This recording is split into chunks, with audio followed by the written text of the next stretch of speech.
Welcome, everyone, to Exploring the Unsolved with Melissa, where we dig into the most perplexing true crime mysteries that refuse to give us answers.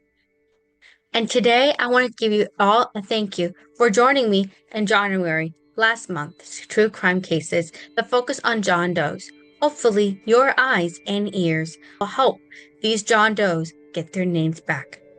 Now, we're in the month of February, the month of love, and in honor of that, we're going to be looking into cases of couples and families who should have had happy endings but were tragically short.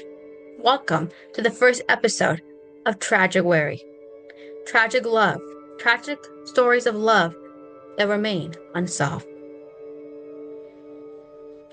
And on this case, it was on the warm summer nights of 1946 in Texarkana, a quiet town standing on the border of Texas and Arkansas, was forever changed by a series of brutal killings that terrorized the communities.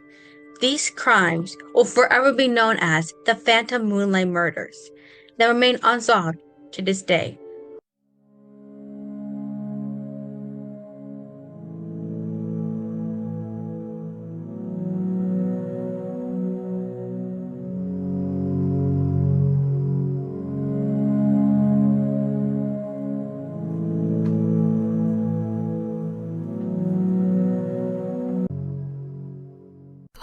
Subscribe. We'll delve into the chilling events of this unsolved case that has left a haunting legacy and earning the title Phantom Killer that has captivated true crime enthusiasts for generations. It all began on the night of February 22nd, when 25-year-old Jimmy Hollins and his girlfriend Mary Jean Larry were parked along a quiet road, hoping for a moment of romantic privacy. But that night, something far darker awaited them. A man emerged from the shadows, his face concealed by a white mask. He ordered the couple out of the car, threatened them to lie face down on the ground. What happened next would change their lives and the fate of this case forever. The man attacked Jimmy, striking him with a blunt object, and then shooting him in the face. But he did not stop there. He turned to Mary Jane and told her to run. He then proceeded to rape her, and then, with no explanation, vanished into the darkness. Luckily, both Jimmy and Mary Jane would later survive their attack and described their assailant. Mary Jane described her assailant as a man with a distinct, eerie calmness. There was a fortune to live through this terrifying encounter, but they weren't the only ones. They both described this man wearing a white hood with eyes with holes for his eyes. Though one of them claimed there was a hole in this room, there was a hole for his mouth, but that remains disputed. They would ultimately, like I said before, survive their attack, though they were deeply scarred. Mary would later said that she would rather be dead like the others than be left the way she was. I cannot imagine what they went through through their minds, not knowing if the other survived, and then finding out what happened to the hospital, by friends and family members. That's something no pain should go through. But they were not the only ones who were attacked. Just weeks later, on March 24th, another couple, Richard Griffin and Polly Ann Moore, would become the Phantom's next victims, and their fate will differ that of the other two. Richard and Polly were found brutally murdered in the same area near Texarkana. The couple's car was parked along a quiet stretch of highway, just like Jimmy and Mary's car was, but this time, the killer shot both victims in the back of the head. Richard was found in the front seat, and Polly's body was laid sprawled outside the car. Because of the way her body was found, police speculated a violent struggle. There is no report of anything of sexual assault in Polly's case. Some people say she was, people say she weren't, but that remains another disputed fact. Evidence pointed to the same man being responsible, but a motive was still unclear. People who soon realized this wasn't going to stop. As law enforcement struggled to find any solid leads, rumors about the killer's identity and murder motives swirled. Some speculate the murderer was a disgruntled war veteran. Others pointed to the possibility of an unknown hitchhiker who had boasted about the murders. Yet, no one could explain why 2 young lives were forever scarred and another 2 innocent lives were taken away.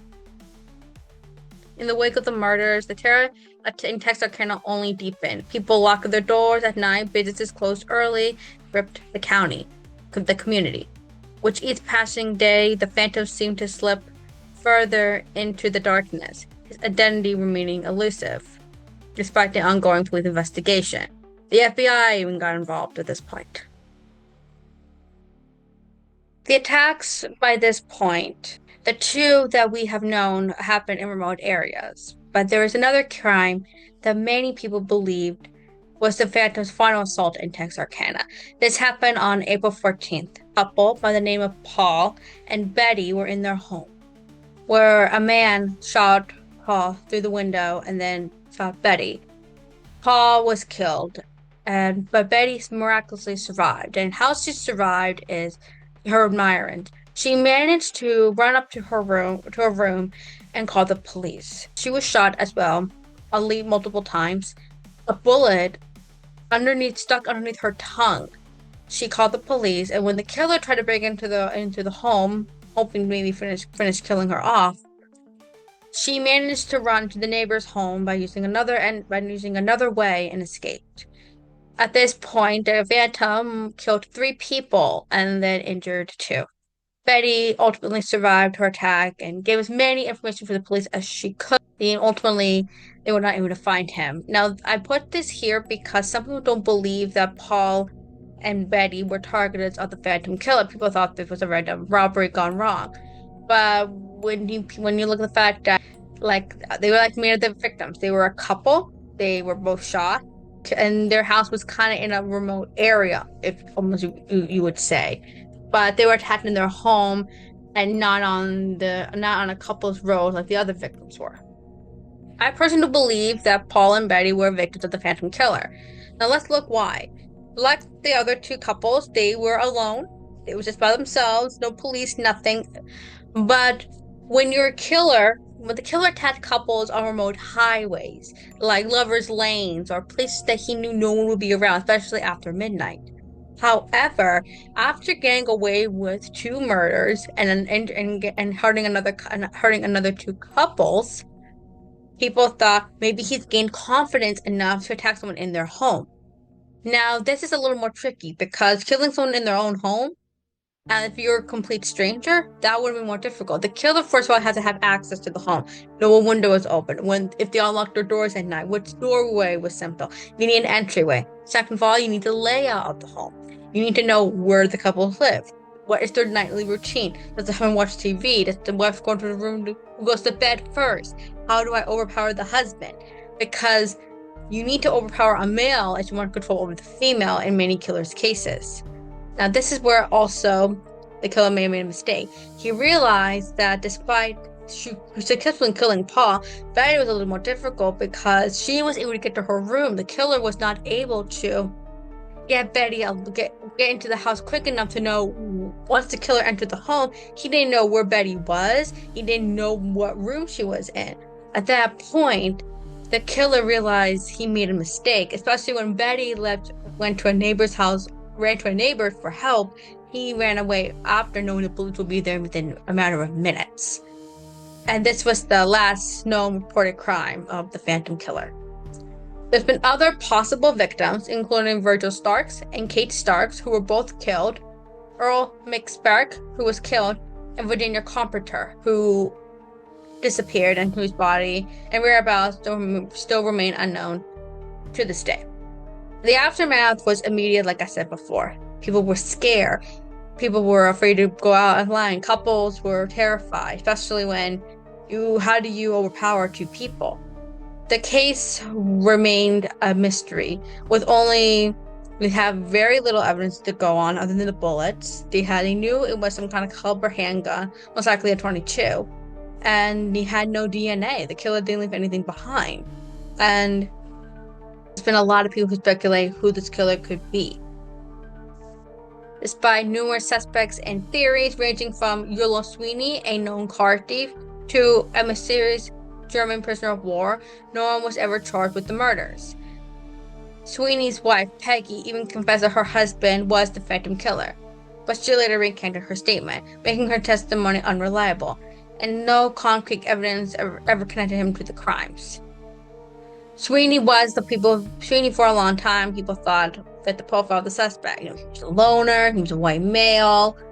It's a little more hard to connect him to the crimes because, once again, they had no evidence linking him. Could have the killer been someone like Doodle Tension, a young man whose suicide note implicated him in the murders? Or was it a case of mistaken identity like Ralph Bowman, a troubled ex-soldier who confessed during a fugue state?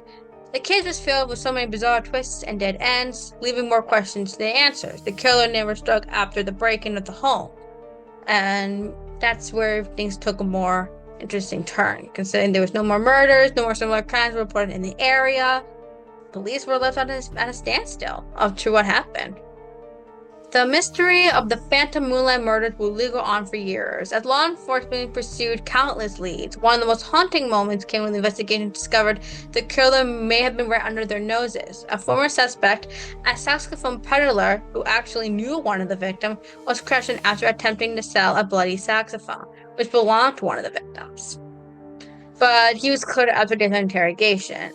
People thought maybe he was jealous that one of his love interests was dating someone else. His anger reached boiling point, and he killed. And he decided to kill.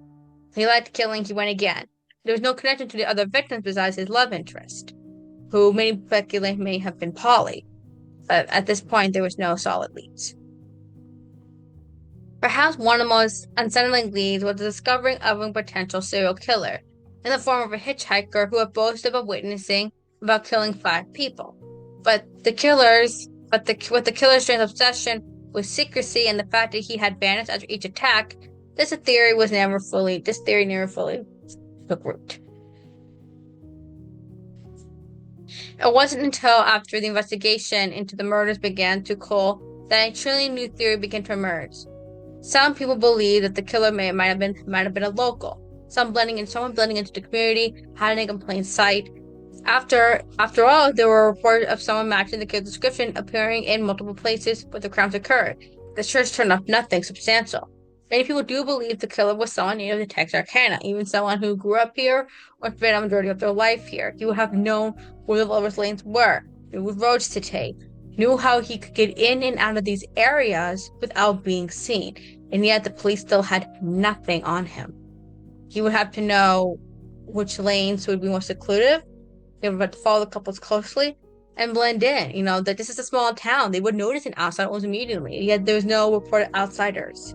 So everybody was like, this had to be someone who lived here, knows our community, and knows it well enough that they knew that no one would suspect him.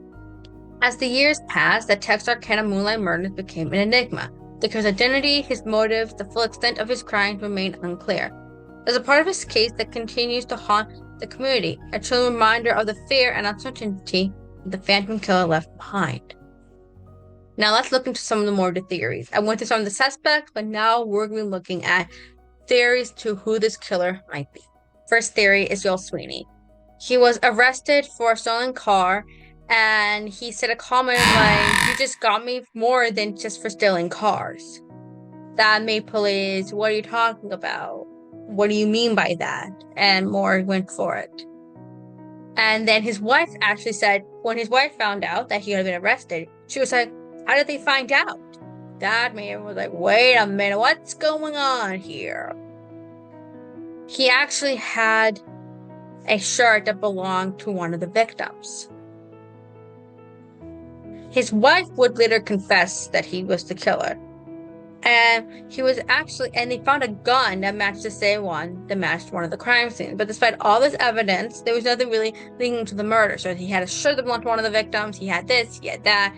He had a lot of things going on here, but nothing really conclusive. It's not like there was blood on the shirt they could use to test for. DNA didn't exist back then. So despite some overwhelming circumstantial evidence, with the wife recounting her statement that her husband was the killer, he was ultimately let go. But he is still the number one suspect in the eyes of the public. Theory 2 is Henry. He knew one of the victims, and he confessed to the killings. But unfortunately, he took his own life by rat poison before he could be further questioned. People thought Henry was the killer because Henry Bakey Doodle Tensions Turnins was the killer because he got jealous that his love interest was going to be seeing another guy, and his anger reached a boiling point. Now keep in mind the love interest would have been Polly, because they were in the marching, they were in band together. Unfortunately, this doesn't make any sense. If Polly was his real target, angry that Polly was seeing someone else, did he go after the first two couple, the ones who survived, in order to throw police off their trail? Polly and the man she was with were killed first. They would look at all the people, and then the police would know that, wait a second, this girl rejected you, she's with another guy. And he would caught pretty quickly. Did he attack the first two couples, let them survive, and then killed Polly afterwards, thinking it would throw police off the trail? Possibly, but there was no link to him to the other two couples either. And unfortunately, he took his own life before he could be questioned even further. There were multiple other suspects, and we're all dealing with a bit of the South after all. There were some racial tension. People thought this was the work of an African American male. And in fact, but many people believe the profile points to the person most likely being white, good, clean shaven, had a good physical appearance, and didn't really stick out. Causing more confusion on the racial tension, both Mary and Jimmy, the couple who survived, were able to put out a description, but both differ. Mary described her attacker as a light-skinned African-American male who wore a white hood with cutout spots on his eyes and his mouth. Jimmy claimed it was a white man, and in his 30s, wearing a white hood with cutouts in his eyes. So they both gave different racial descriptions of the killer. It's unknown, why it was different. Maybe lighting was off. Mary could have easily thought the man was African American, but really he was white. We don't know. Did Jimmy get the profile wrong? Did Mary get the profile wrong? We don't know. But because they gave two different descriptions of the killer's skin tone, that made people wonder, was this killer actually African American? But today, modern people, profilers, have agreed that this killer was most likely a white male. And the profile, and this goes to my theories of who this killer might be. If it's not any of the killers I have mentioned earlier, then he's most likely a white male. He maintains a good physical outward appearance, so like nice shirt, clean hair, clean beard, things like that. Some people wonder if he maybe not from Texarkana, despite people saying he had to be familiar with the area. So was he someone who lived not all his life, but had lived a good portion of his life, that he would know the people there and know more about the area, how he committed his crimes? And many people speculate he did kill again. But maybe he did kill again. The last theory we're going at, before we get to my theory, and that theory is always saved for last, is theory 4, that the Phantom Killer is also the Zodiac Killer. Now, there's actually something important to this. Folks were killed as a misclassification. They killed by shooting. Blah. They both attacked mostly at night, and they both wore masks. Now, the mask was different. Phantom's is white. Zodiac's is black. But did the Zodiac change the color of his mask so that no one would connect the two crimes together? We don't know. He also attacked people on secluded lovers' lanes. If the Phantom Killer is also the Zodiac Killer, that would mean he changed back to his original profile. He no longer attacked people, realizing how hard it was to attack people in their home, to kill people in their own homes. He then moved to California, where the Zodiac Killer's killings took place, and killed people there. And went back to his original profile, and what he knew best would work for him, killing couples in secluded areas. Many people do believe it. And like always, now we're looking at my theory. My theory is that I think the Phantom Killer is someone who the police overlooked. I don't believe it was y'all. I don't believe it was the bandmate. I don't think maybe he was Zodiac. I think this was a killer who knew the area, was a local. He knew the area well enough. He had enough local connections to know he wouldn't stick out at the crime scene. He's sticking around when people are investigating, like other onlookers. It's just out of curiosity. No one would know he's admiring what he did. This killer was unassuming to the core. He knew he had an urge to kill. He wanted to kill. And when he killed hard. He made sure to go after the Texarkana by hurting what hurt him most, killing young people, town's next generation. And then, when he realized he was in the home, he did it again. Guarantee he has other victims out there. Others. He is Zodiac. We don't know. But this man, when we find out who he is, through DNA and fingerprints, which they do have on record, by the way, it would be someone that feels like, oh my god, how did we miss this? It's definitely someone who lives in that area and is still walking free. Maybe they're dead, but they got away with it and went to their and is living or went to their grave knowing the joy that they did. What happened that night in 1946? Was it the Phantom Killer? Or was he a ghost, a figment in the town's collective terror? Or was he someone who simply never got caught, seen back in the shadows, and never seen again? This is the story of the Texarkana Moonlight murders, a case that still lingers, unresolved, and full of answered questions. Perhaps one day, the Phantom will be unmasked, and the true story will be told. Until then, we can only wonder. There's also one other thing I'd like to mention. There was a movie released on the Phantom killings, and the town honors it during their annual park movie screening, often the last film, in honor knowing that this horror would never go away. Thank you for listening to this episode. If you have any information about the Texarkana Moonlight murders or any other cold case you would like us to explore, please feel free to reach out. Until next time, stay safe, stay vigilant, and remember, sometimes the most chilling stories are the ones that remain unsolved.